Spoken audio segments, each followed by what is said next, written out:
right, well, welcome to CMMC 2.0 Mythbusters, the second in our CMMC series. My name is Eric Pinto. Glad to have you guys join here on the call, and I'm joined by Melissa Kaiser. You guys are going to have some questions. Save them for the end. We'll do a Q&A breakout at the end of the call. If you want to send questions in via chat, we'll collect them and go over them at the very end of the call today. Like I said, my name is Eric Pinto. I am channel chief here at SOCSoter. I've got over a decade here in the MSP space, working with various security products and platforms. I've also sat on the CompTIA Cybersecurity Advisory Board and the Channel Futures Advisory Board as well. I'm joined by Melissa Kaiser. She's our Director of Compliance with over 20 years in the U.S. Army. She's also worked with the U.S. Air Force as a cyber warfare officer and worked for GE Aviation. She's a registered practitioner and a CCP candidate in the CMMC ecosystem. You know, just to recap on some stuff that we talked about in the initial call, it really comes down to, do you have the right people, process, and platform in place to serve your CMMC focused end customers? It's 25% technology, and I think all of us as technologists have built out secure platforms, and we need to continue to do so. But the bigger hurdle comes down to the 75% in documentation. It requires depth for policy creation and service documentation and process development.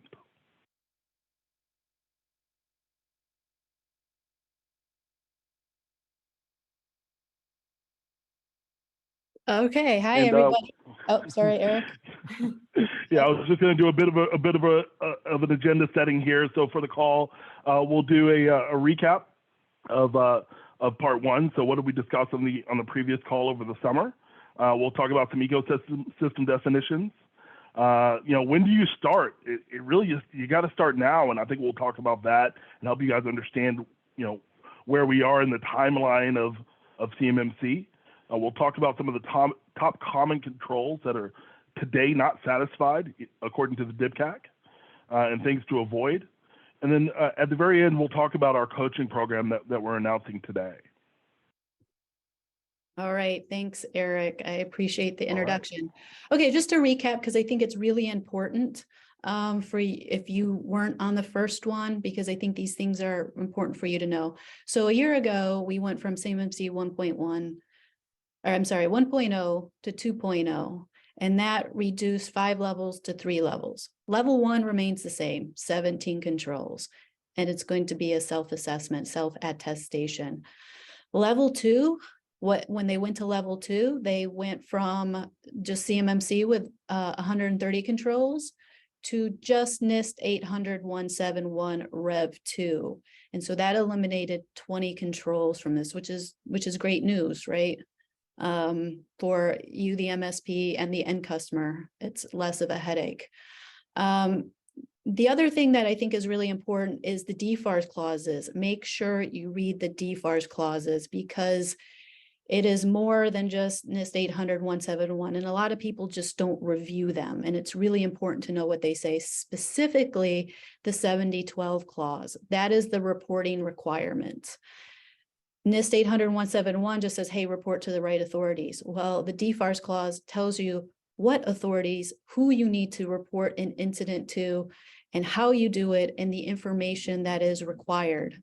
And you're supposed to report an incident within 72 hours of notification. One of the requirements to do this notification is to submit it using a medium assurance certificate. And it takes about a week to get your medium assurance certificate, but yet they require 72 hours from the incident. So get your medium assurance certificate now. It costs about $100 a year. If you're a customer, I have that certificate, the medium assurance certificate, so I can report it for you if you would like. However, they really want the customer or the OSC, which is the organization seeking compliance. I'll go into that a little bit more. Wants you to report it, not somebody else. But if you're in a pickle or a pinch, you can just reach out to me and I can go ahead and do that for you. The other thing that's not in NIST 800-171 that's really important are FedRAMP requirements. So if you have CUI, and you host that CUI in a cloud environment, you have to make sure it is in at least a GCC moderate environment or a FedRAMP moderate environment. So if you have Office 365, it needs to be in GCC. If you need to be ITARS compliant, then it needs to be in a GCC high or a FedRAMP high or GovCloud type of environment. People ask me, what does ITARS mean? ITARS means that anyone who has access to CUI must be a US citizen or green card holder, and it must be hosted in the United States. And that can be challenging, and it also can be rather expensive, but this is something that you have to be aware of when you start helping your customers work towards certification. And the following thing is the non-compliance consequences.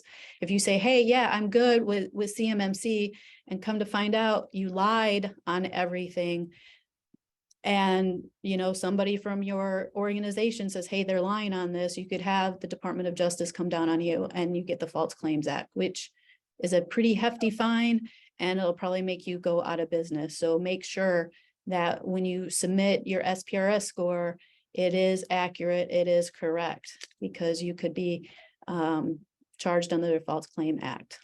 All right, moving on.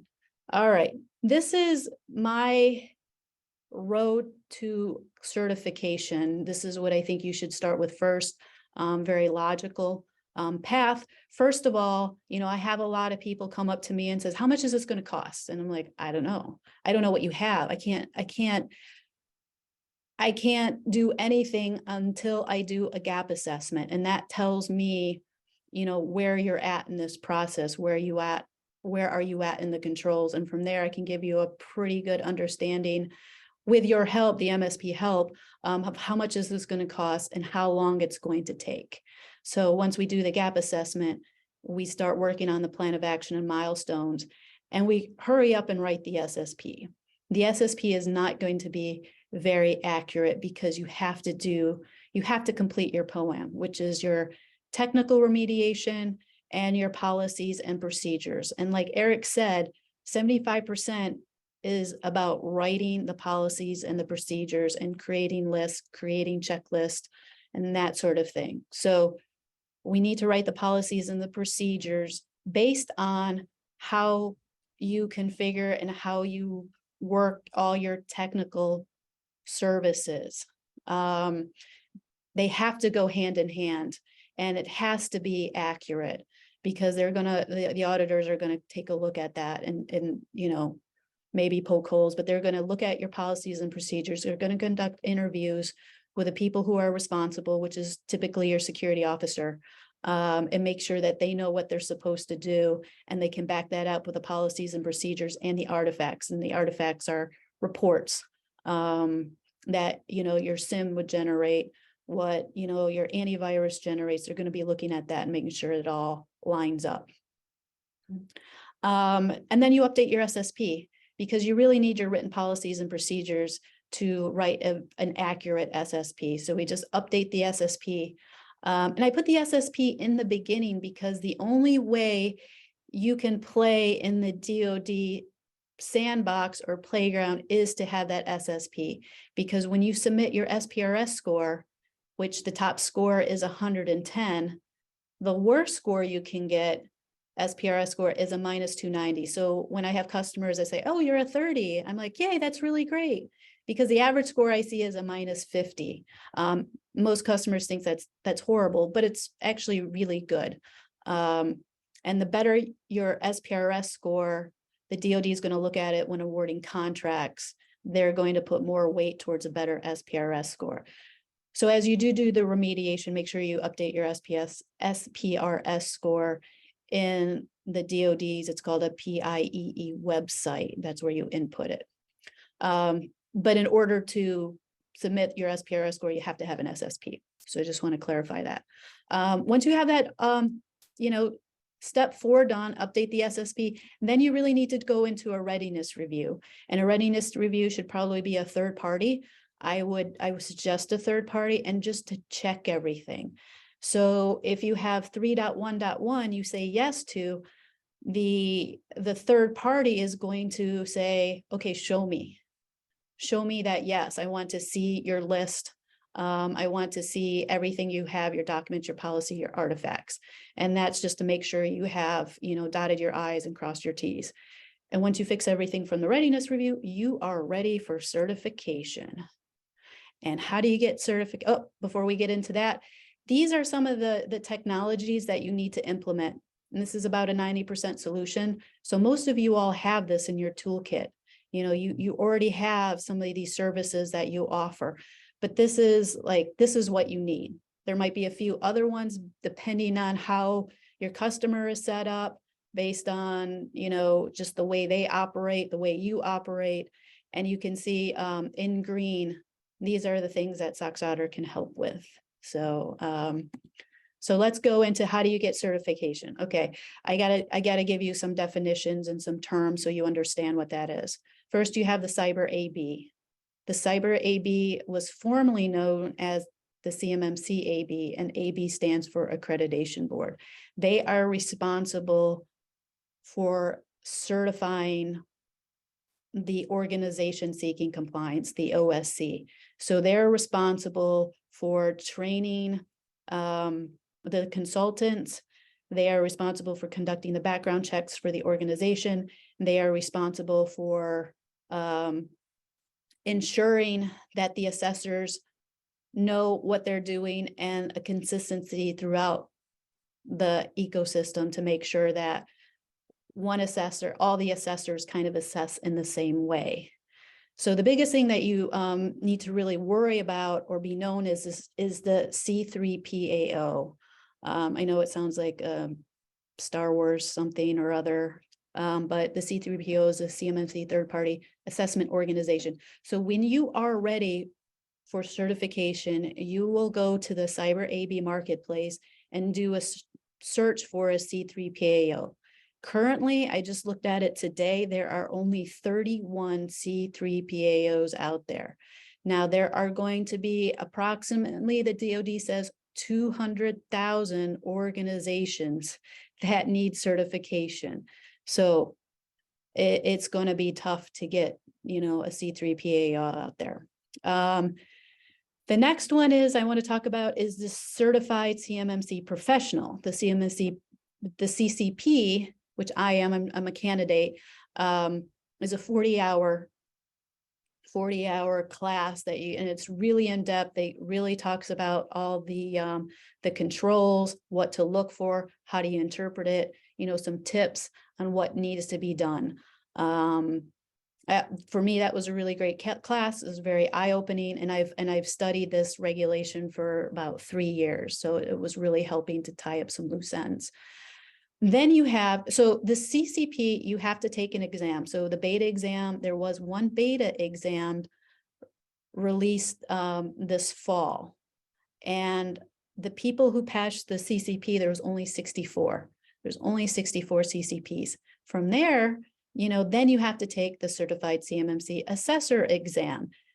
I just recently, I believe this month, there was a beta exam for that. And the only people that could take the CCA beta exam were provisional assessors. They were the only ones who could take it. And there are 176 provisional assessors out there. So as you can see, you have 200,000 OSCs and 200 assessors, maybe less than that. So the Cyber AB is really working to increase their bench because there's just not nearly enough. All right, and the next thing I want to talk about is the DIBCAC. You might have seen that thrown around, that term, I don't know, but the DIBCAC is big in my world. And when you input an SPRS score, they will ask what type of assessment have you had, a low, medium, or high. A low means it's a self-assessment, meaning you're the one that, assigned your score and your SPRS score. The medium and the high must be done by the DIBCAC, and they're based out of Fort Lee, Virginia, just outside of Richmond. They're the DoD's audit arm. So keep that in mind, because I'm going to talk about the DIBCAC in a little bit later, in later slides. So when does it start? Well, voluntary assessments are happening now. The C3PAO assessors are going out with a DIBCAC and seeing how the DIBCAC conducts assessments. So it's basically train the trainer type of thing. They're preparing the C3POs to see, like, this is how we're assessing companies, make sure that the assessors, the CMMC assessors from the Cyber AB are going to be doing it the same way. So when does it start? Well, the DoD expects RFPs are going to require the certifications June of 2023. That's what they're expecting. I highly doubt it's going to be June. It'll probably be pushed out, I don't know, 3 months to a year. But you need to start now because it's a long process. I do a lot of assessments with small companies, and my definition of small companies is 50 and under. So these small businesses do not have the ability to hire somebody who can work on compliance. So it's usually an additional duty for somebody in the company to to manage this program, because it's not a once and done. It's not project-based. It is project-based, but you also have your ongoing things that you have to do. So because it's an additional duty, I'm estimating it's going to take a year plus to get through all this, because you have your other work that you have to do as well in addition to this, and you have to learn what it all means and what your role and responsibility is going to be. Okay, I've talked about, there needs to be 200,000 OSCs to be certified, and there's only maybe 200 that actually can do it. So that means the CMMC consultants dance cards are filling up.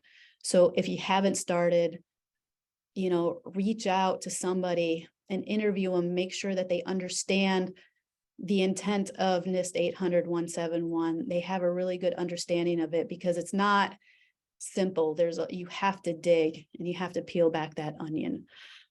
So start now, find somebody that you can trust and work with, and because it's going to be relationship building. All right. So I spoke about the DIBCAC, and the DIBCAC has published their most common controls not satisfied, and I just want to go over them just to let you know how much detail is required for these requirements. So we're going to talk about not the 3.13.11, 3.5.3. So I'm going to go into details about that and what it is. So I have to agree with the DIBCAC, because these are the things that I find most companies struggle with and MSP struggle with, is the FIPS validated cryptology. It's hard and it's expensive. And when you configure it for that FIPS, sometimes it breaks other things. So there's been a lot of complaints about that one. So what do you need FIPS cryptology for? Well, first of all, you have to determine where is your CUI stored, who has access to it, how do you transmit it, and where do you store it? Once you know that information, and sometimes that's a really hard question for a lot of people, wherever you store it and however you send it, like an email, need to make sure that you use that FIPS cryptology. You need to make sure you have that certificate. And how do you know if it has that certificate? Do not, vendors marketing are really, really good. So do not take your salesperson's word for it. You need to go in there. So if you have cloud storage, or if you save it on a NAS and you take it somewhere, wherever that is stored needs to have that certificate. You can go to the CVMP, which I have the website right there, and double check that. You'll need to be able to show that certificate to the auditor to prove that you do have it. And on another thing, it cost a vendor about $150,000 to $200,000 to get that certification. So only a few vendors actually can afford to pay for it. And it expires usually after 3 years. So when you go into that website, you need to make sure that there's a sunset date, and make sure that sunset date hasn't expired and it's still current. Next is MFA. So that's 3.5.3. And if you see, I have A, B, C, and D. So when the auditors come, yes, they do use 800-171, but they're going to use 171 alpha. So make sure if you haven't seen this, you start using that with your customers, because the auditors are going to use that to assess you off of. So you have A, B, C, and D.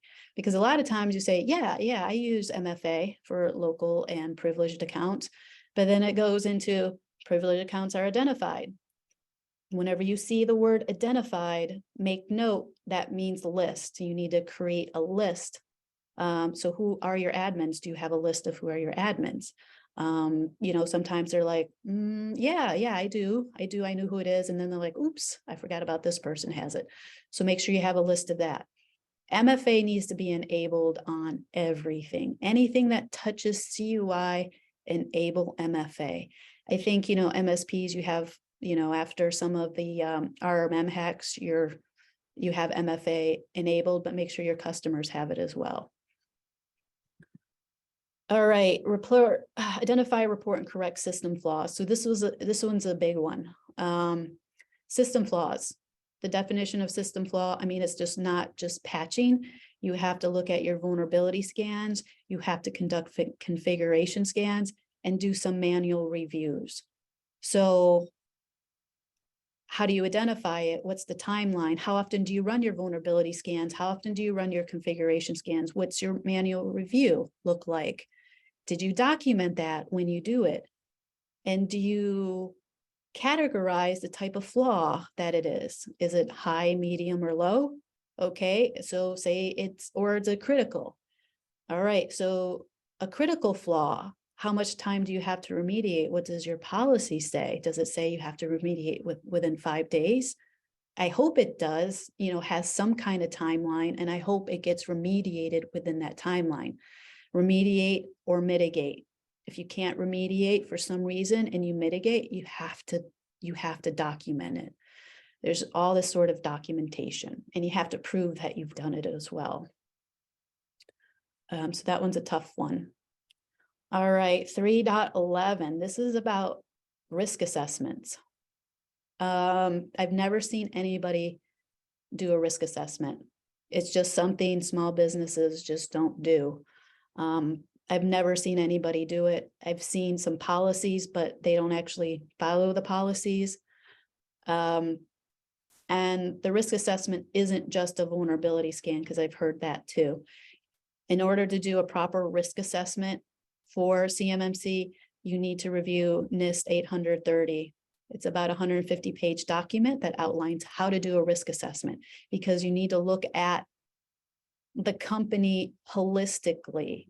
What are some outside, environmental issues? If you're in a flood zone, you need to address that from a risk assessment, and how you do that. You got to look at your employees. So it's just not from an IT perspective, it's looking at the company holistically. And 830 does a really good job at breaking it down, so step by step, so it makes it a little bit easier to follow. We talked about vulnerability scans. You need to conduct vulnerability scans. And the key here is when new vulnerabilities affecting those systems and applications are identified. So what the DIBCAC is saying is like, look, if you conduct a vulnerability scan annually, you will not satisfy this requirement, because if you look at a 3.11.2D as in Delta, when new vulnerabilities are identified, we all know that vulnerabilities get released or published daily. How do you know when one of those vulnerabilities affect your system? You can't do it if you conduct a vulnerability scan annually. Maybe quarterly. That's probably not good enough. A lot of companies are going to that always on vulnerability scan, because then you capture it every single day and it satisfies this requirement. All right, now we get into 3.3s, that's the audit and accountabilities. As you see a little asterisk there, I'm putting the asterisk there because I don't see it as much as the DIBCAT, because a lot of the gap assessments that I do already use our services. So we satisfy most of the audit and accountability family. in NIST 800-171. And one of the things that they've said, the DIBCAC and the C3PO say, if you don't have a SIM, you will not satisfy these requirements. You will not satisfy the audit and accountability, because, you know, you might be getting 10,000 logs a day, and having one person go through all those logs, it's just not going to happen. Even if you do have a SIM, you know, who's monitoring the SIM? Do they know what they're looking for? You know, if it's somebody, you know, the security officer at the end customer, at the manufacturer, they don't know how to use a SIM. So it's really, what I recommend is having a SOC back that, because it makes it so much easier for you and for everybody, you and your end customer as well. And you have to document it. And you have to, you know, make changes to it too, as infrastructure changes. You know, do you need to get logs for this? And the other thing is, audit and accountability is necessary to comply with that DFARS clause about incident reporting, because what they need, that the DoD needs, is the logs.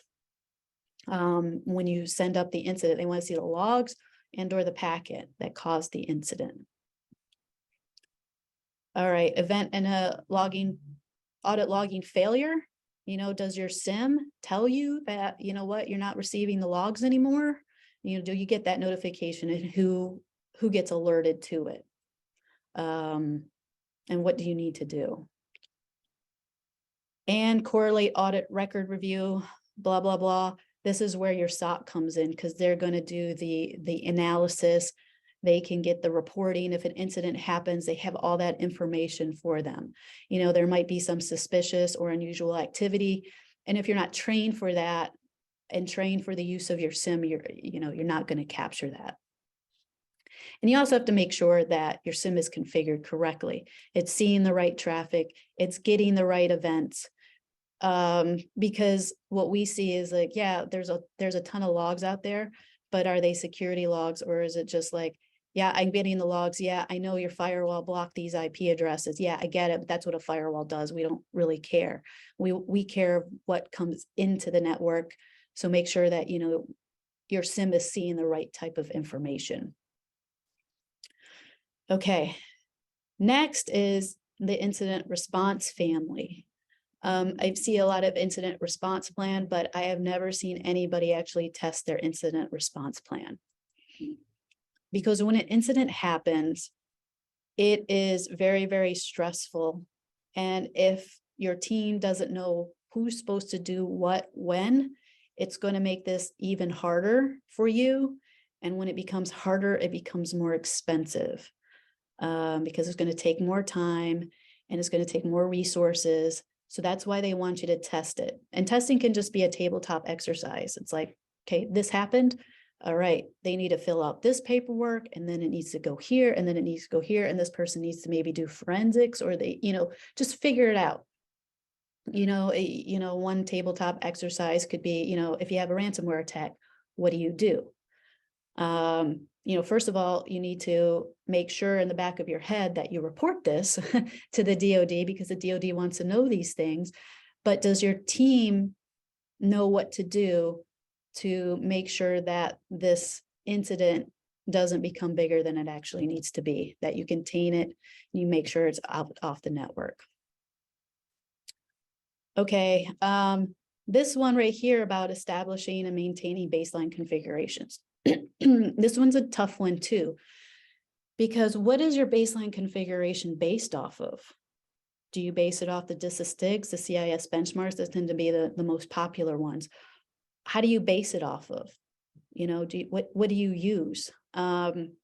Is it your, you know, cousin's brother's uncle that told you how to do it? You know, that probably isn't good, but you just have to say, well, I use the CIS benchmarks, and this is how my secure configurations are, and make sure that, you know, when you do your configuration scan, that it is against the CIS benchmarks, what you documented. And that includes hardware, software, firmware, everything. You got to document everything. In order to document everything, you have to establish an inventory sheet. hardware, software, you can't protect what you don't know you have. So, start off with an inventory, because I understand that, as an MSP, you install agents on your customers' devices, but sometimes your customers, introduce a personal laptop, or and they didn't tell you, or they, introduced, I don't know, they have a camera system. Well, you can't install an agent on a camera system, a printer, a tablet. So you just have to make sure that you have that type of inventory and that amount of detail, because, a lot of people have CUI and they print it off on a printer, and you have to identify that you do have a printer, and that printer does print out CUI. So anything that has CUI, including printers, it could be a tablet, make sure you have all that. You have to really dig into that and really understand that network that you're supporting. And I know your customers don't make it easy. I get that. And it really needs to be a good partnership between you and your customer. And you have to have a life cycle replacement plan. That's important, because you have to know when something goes unsupported, something goes out of warranty, you have the budget to replace it. So for example, maybe you have to replace a server in 2 years. It should be documented in your life cycle replacement plan, and your customer should know and should be able to budget that. So just keep that in mind. This is a really important one. It's really the foundation one of the foundations of CMMC is this inventory. Okay. Final thoughts for me. What I've seen is avoid using templates. Templates are great if you understand the intent of the control. If you have a large company and you have somebody on staff who does this type of thing, templates would be fine. But the problem with templates is, the end customers, the manufacturers, the, type of businesses out there, they use a template that they pulled off the internet, but they don't understand what it says and what it means and how it relates to the control. So I would say avoid using that, because some of the times of the templates that you pull off are maybe templates for HIPAA, and HIPAA is the same but different. CMMC requires a lot more detail than what HIPAA does. And you have to understand it, and it goes into more detail and it has more controls than what HIPAA requires. So just be aware of that. You can use it, but you have to kind of be a student of NIST 800-171 to use it. Another thing that everybody's having problems with is annotating CUI. First of all, you have to know what CUI you have. To know it, you can go to NARA website, which I have the website right there to see what CUI you have. And NARA also has instructions on how to annotate CUI. Don't use that. Use the DoD's guide. Okay, the DoD has instructions how to annotate CUI, so don't use NARA, use the DoD. And the other problem that you're going to have is that the DoD doesn't do a good job at annotating CUI correctly on their documentation. So therefore, it doesn't flow down to the prime, and therefore it doesn't flow down to the supply chain.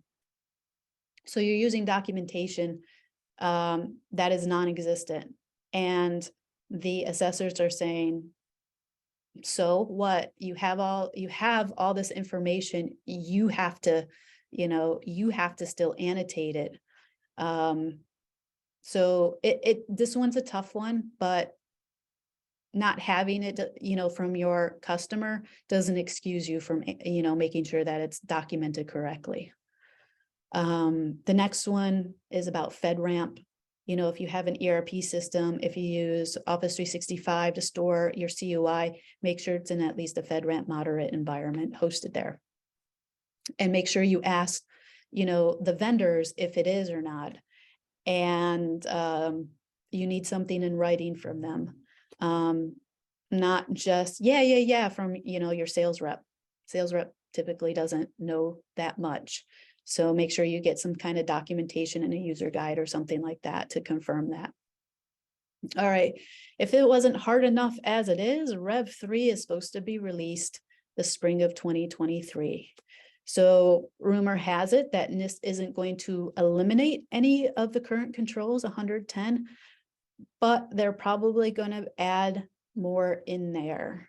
So, we started with CMMC 1.0 with 130. 130 might come back. It might not. We don't know. Rev 3 was supposed to be released the spring of this year.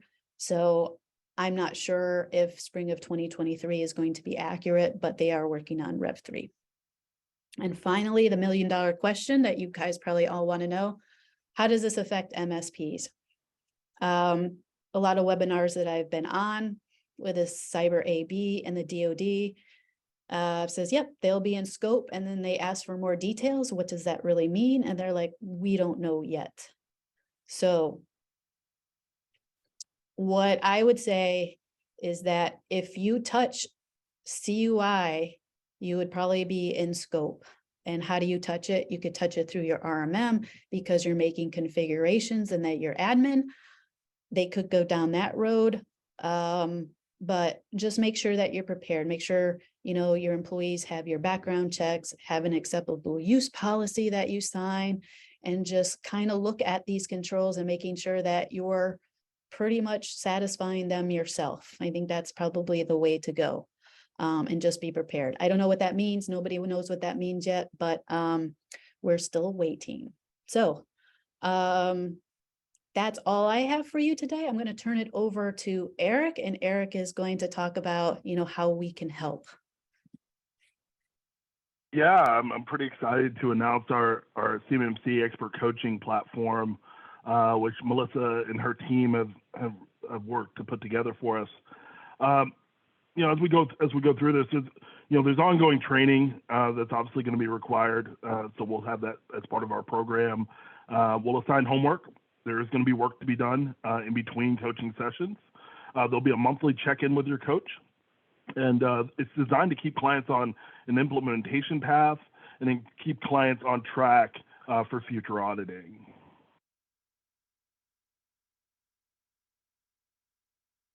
If we bring the roadmap back up, we had this up earlier and Melissa went through it. We've got some assumptions at this point. The majority of the groups that we're working with, I shouldn't say majority, maybe it's 50-50, maybe worse, have at least done the gap assessment, the gap analysis. They're working on their POAM. They've got a security plan in place, and they're working through that process. But it really comes down to, what do I do next, right? Those were the first 4 requirements from the DoD when this was all announced, and then I think everyone's sort of in this middle ground now with remediation, whether it's technical remediation or writing the policies and procedures. You guys, our assumption is that you guys will help with the technical piece, but then when you start talking about the volume of policies and procedures that are required, up to and including updating your SSP, getting ready for your readiness review, and being prepared for certification, that's where it gets tough. So with our coaching program, one of the reasons why we put this together was we pulled our partners, right? We started talking to our partners in our end customer environment, and we realized very quickly that we were hearing that, hey, this is all too challenging. They keep adding and changing rules. No one knows what right looks like. There's a increasing perception of cost being too high, and wanting to understand what that's going to look like and try to map that out. And then the amount of time, whether it's the time of the end customer or the time that you guys are going to have to, be involved and participate, that time requirement is daunting as well. We understand these things.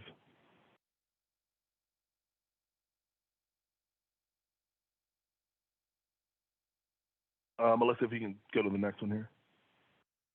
I did. Okay. Let's try. Mine is. How about this one? Is it flipping on your side? It just did. Okay. Go back one. Okay. It caught up to itself. All right. So so we get it, right? Our team is always updating. updated on the new guidance. We sit in on the calls every month with the cyber accreditation body. So our team will be up to speed. Our platform is designed, and I'll show you this in a moment, but our platform is really designed to translate the requirements so business owners can understand them, and ultimately so that the auditor and those participating in the process will understand what you've got in place. And then our program is designed to cut the elephant into bite-sized pieces that you guys can tackle, month by month over the course of a year.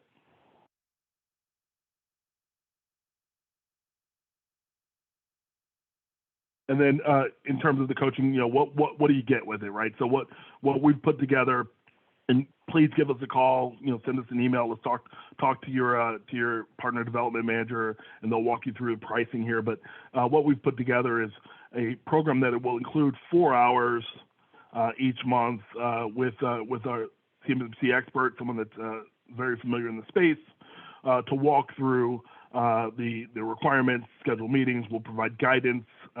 We'll work through, let's say you've got templates in place. As Melissa said, templates are maybe a place to start, but if you don't understand the intent of the control, it becomes very difficult to be sure that your template is the right one, right? So we can go through those with you. We can give you some guidance in some documentation that we've got in place, and then we'll conduct interviews with you and establish timelines.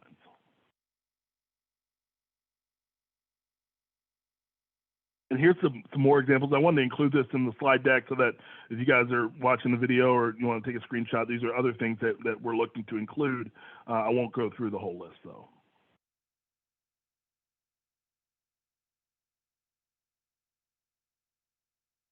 And then keeping with my promise, I promised a bunch of you guys that, hey, this wouldn't be a hugely sales-focused call. We wanted to get the information in the right hands and help you guys understand what the landscape looks like. But just to familiarize those that aren't on our platform today, with some of our capabilities on the services side, we've put together what we feel is one of the most comprehensive security and compliance platforms available in the MSP space. And if you change the slide here, that includes our network monitoring piece. We do act as a traditional SOC SIM environment, so that's a 24/7 SOC environment with human correlation. I should stress the human correlation, the fact that you've got an actual team that's working with you to review indicators of compromise, to go through the alerts, to eliminate the false positives. We've taken that same focus and moved that into the cloud in the last couple of years. So if you've been working with us more recently, you'll see that we've got an entire cloud infrastructure that's focused on everything from your monitoring your 365 environment to various networking tools, Cisco, Umbrella, Cisco, Meraki, DNS filter, and a number of other tools, and then all the way down to your endpoint tools. And on the endpoint, we're fairly agnostic. We've got our own services that we can send out and deploy for you, that are many of which are compliance focused, and I'll show you those in the end. But we're also able to embrace other technologies. So if you're using a Sophos or a SentinelOne or a CrowdStrike or a Carbon Black on your endpoints, we can ingest that data and correlate that information along with the other details that we have on the network. I think we're just going to spend, and you can flip to the next one, just spend a couple of slides showing you the interfaces that we've got in place, whether it be our dashboard, which will roll out to not only to our MSP partners, but we can roll this down through to an end client. So if you're doing in a co-managed environment where you need to share the responsibility, or if someone, for CMMC purposes, if someone inside needs to sign off on the compliance, you can give them access to these screens. Go to the next one here. And if it moved, it's not moving on my side. All right, so here, asset analysis, and then go to the next one here again. But our asset analysis piece is able to show you every asset on your network. You're able to see where they are and how they're routing. So how are your routings routing? How are your assets routing internal to external, external to internal, and device to device? And this is something that we use, obviously, as a SOC to forensically be able to track your assets when a new asset's joined the network. And if a compromised asset joins the network, how is it proliferating? How is it trying to spread across the rest of the network? There are some other tools that are embedded in that for your use as well. And then lastly, the vulnerability management. And if we track back to some of the controls that were missed or commonly not found within the DIBCAC 3.11.2 vulnerability, scan for vulnerabilities in organizational systems periodically, but then as Melissa said, also when new vulnerabilities are identified. And that's the challenge, right? So if we're used to the routine, what we call a routine service, quarterly scanning, annual scanning, semi-annual scanning, that level really doesn't cut it here. So what we've pushed forward is always on network-based scanning and always on endpoint-based scanning, and that's both available to you. And then lastly, reporting, and this is a bit of a sneak peek. The next couple of pages, a bit of a sneak peek into what we're designing. Today, if you're a partner, you have access to our dynamic reporting engine, so you can go in, you can select various report modules and compile them into a report that you can schedule for delivery every month or every week. What we're now adding to that is a compliance-focused report feature, which will give you the ability to still design the report as you see fit, so you can put your own title, your own information, your own logo, and then you can see here where I've put the table of contents on the far left page.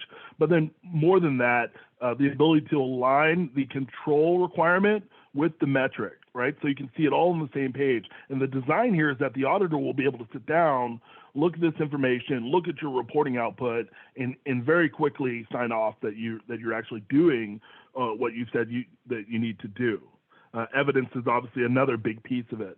As we go forward here, our compliance controls dashboard allows you the ability to map the controls to the platform service with the ability to include third parties. You can see what's overdue and what actions are required.